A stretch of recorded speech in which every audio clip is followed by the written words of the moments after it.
接下来警方来看高雄的消息，高雄市又搁发生啉酒驶车弄死人的代志。一个59岁姓洪的查甫人驶一台进口车，连弄死的路口红灯了，最后伫高山区大顺一路甲良德路口去弄到人青灯正咧直行，正要下班返去厝内一个67岁一女骑士。据说这女骑士呢，因为伤势伤重，所以救无活。警方对这肇事驾驶是酒测，酒测值是1.2，这根本就是醉驾唔知人。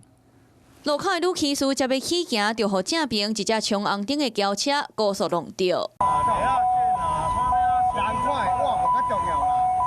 当时热心的人当咧 CPR 抢救骑士，肇事驾驶就徛伫边仔，袂输无代志共款。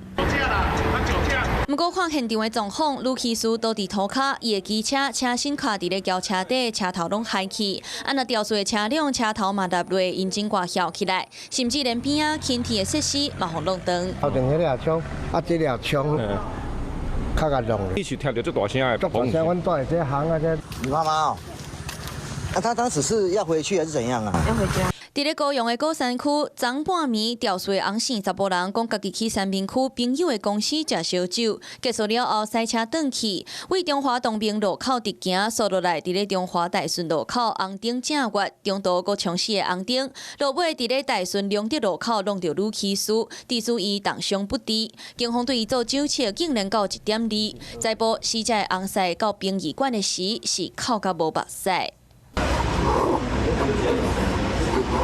死者伫咧三温暖业上班，事故发生的时是下班要返去厝。面对太太放酒驾弄死，家属根本无法度接受。今日应该比这还较严格，袂使这个代志一直发生。今日应该摕出纪律，该办法安怎办就是爱安怎办。当场依刑法过失致死罪、过失妨害舟车行驶安全罪及不能安全驾驶等罪嫌逮捕洪男。并移送。又过一个家庭因为食烧酒塞车来破嘴。Hello， 我是林明瑞。想要抢先掌握最及时的新闻资讯吗？赶快订阅、按赞、开启小铃铛，锁定我们华视新闻的 YouTube 频道。